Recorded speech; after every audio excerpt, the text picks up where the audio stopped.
Ladies and gentlemen, the time has come.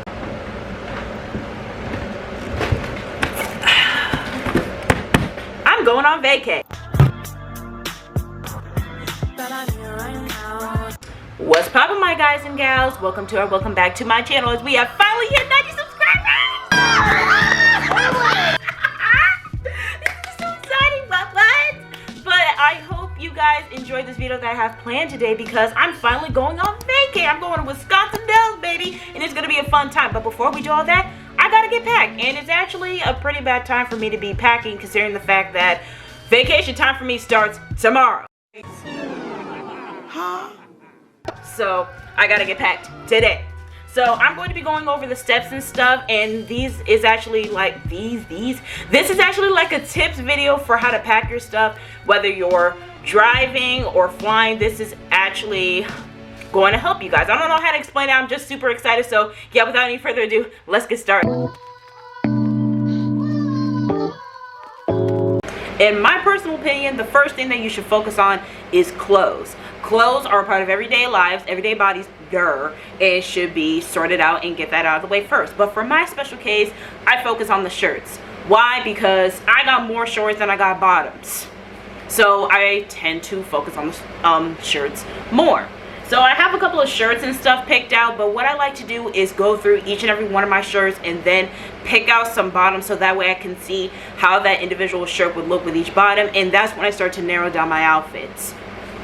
And as you can see, I have picked out a couple of outfits and I've laid them out on my bed.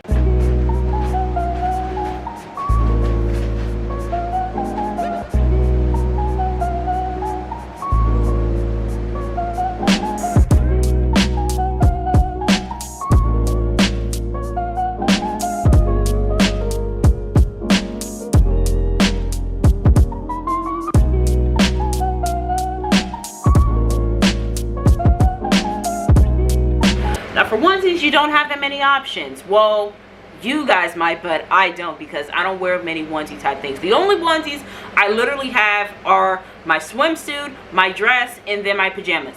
That's it. Done. Nada. In the future, obviously that might change, but when it comes to onesies, those count again as an outfit in itself. But I like to keep pajamas separate from outfits, so if you have pajamas that so happen to be a onesie, just put that off to the side in another pocket or another sleeve of your suitcase.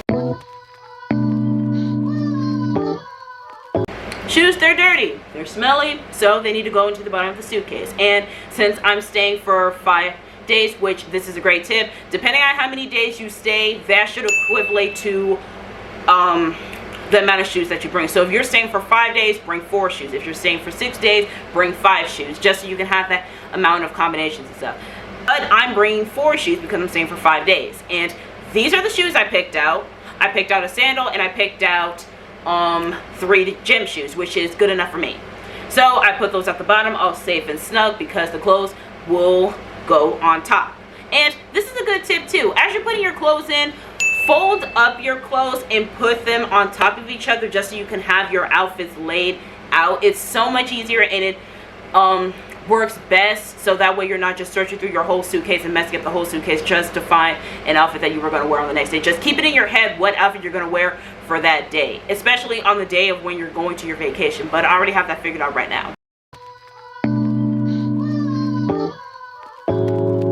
Free reign for these accessories, boy. Like, do whatever you want. Like I said, keep them outfits in mind, because accessories can go both ways. You either pair up the accessories with the outfit good, or you don't do it as well. Like, there's basically no in between. But a good tip that I have for you guys is to, like, this is for my guys and my ladies, so don't get it twisted. Pack gold and silver jewelry, because believe it or not, gold and silver go together. There's been numerous times where I've had like my silver glasses, yet I have gold rings, or I have like a silver necklace and I have some gold rings. Like, they really go together. And for outfits that have like those bunchy collars, you know, the ones that drip down and stuff, don't wear a necklace. Or if you are going to wear a necklace that's somewhat down and not up in your neck. Otherwise, it's going to hide underneath there. And I should have learned my lesson with that when I wore like this chunky silver necklace when I went to Nationality. No one saw the necklace because it was all the way in my white shirt. Didn't make no sense, but I wore it anyway because I was too lazy to take it off. Like, it was out of the house anyway. So yeah, accessories really go a long way to spicing up your outfit. And for these accessories, I put them in my glasses case. You can put them anywhere you want. If you have like a little different type of case, if you have a jewelry box or whatever, it's always good to keep your accessories in one place and away from the other, so that way it doesn't get mixed up with a bunch of stuff. I keep mine together. Some people like to keep theirs separate, but hey, I'm trying to pack lightly here. So I put them all in this clear plastic bag, and I really didn't pack many toiletries, as you guys would see, because my mom usually takes care of that stuff. So I only put like my hold up, it's like right next to me, like my toothbrush and deodorant and stuff, because that's all that's up here. Now toothpaste, floss, and all that stuff, my mom usually handles that because she's one that's big on toiletries, and I'm not on my period, so that eliminates a factor. And I really don't have that many tips for toiletries, other than the fact of, if you're one of those people that wants to keep all their stuff together, put it in one bag. But if you have like a makeup bag and a toiletry bag, just keep it separate. But if you were to keep it separate, put it in a space that's like, if it's in two separate bags, put it in the same place in your suitcase, so that way you know where they are, and so that you can associate that with, okay, this is my morning routine, this is what I'm doing first, instead of just having it in a different part of your bag, so that way you're not jumbling through all of your stuff. For makeup, I really didn't bring that much makeup because one, is probably going to be hot as heckery down in Wisconsin, and two, I really don't need that much makeup because my skin is, I'm not going to get close to the camera, but it's sort of breaking out. So I only brought primer, mascara, my brow stuff, and I think that's about it. I didn't even bring any eyeshadow or anything, because my only main feature that I like to insinuate is my face, and of course my brows and my eyes. Like those, if I had to do a simple makeup routine, it would only be those three factors. I'm just saying.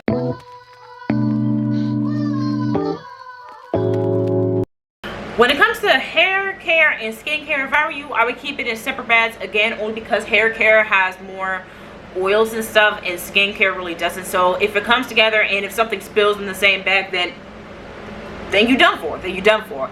But for this trip, I'm not bringing skincare because, one, I figured out that I really don't need to do all the dramatic skincare, because I've been washing my face every single day in the shower with just soap, and my skin is completely fine.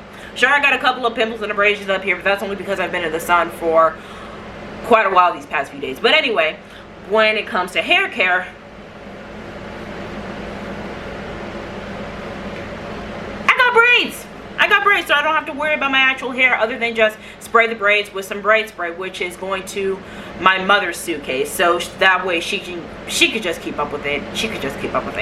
But that's what I would do if I were you in the hair care and skincare situation. Now, up to this point, you guys might be thinking, Saffron, not everybody has a suitcase like that. Some people only have bags or backpacks, Well, okay, I'm gonna help you with that, because I've actually been there and done that. If you don't have a suitcase and you only have multiple bags, here's what you do. The biggest bag that you have, use this bag for bulky clothes and for your shoes. So if you have 4 pairs of shoes, and you also have like this big sweater that I have on, put it in that bag. And then if you have like a smaller string up bag, then you use that for like your shirts and your undies and yeah, all that stuff. And you just keep that shoot, I'm running out of breath. Then you just keep that with you. But that's the best substitute that I have for a suitcase. Now if you're flying, it might be best to get a suitcase, in my opinion, because if you have all those bags, then it's easier to get lost, and you don't want anybody picking up your stuff by accident. So yeah, if you're one of those people that's planning to fly, buy a suitcase first. Please, just please. Well, I'm all packed. Thank you guys for watching this video and seeing how I pack my stuff, and for you guys to get a visual of what you guys should be putting in your suitcases, whether, like I said, you're going on the road or you're going on the plane. It's always good to plan this stuff out, especially since you're one of those people who wants to pack their stuff a day before, like me. But in my defense, I was tired. There we go. That's the defense. But don't forget to give this video a big thumbs up, a sweet comment, and of course, subscribe, so that way I can hit that big 100. And that's it. I will see you guys in the next one. Bye.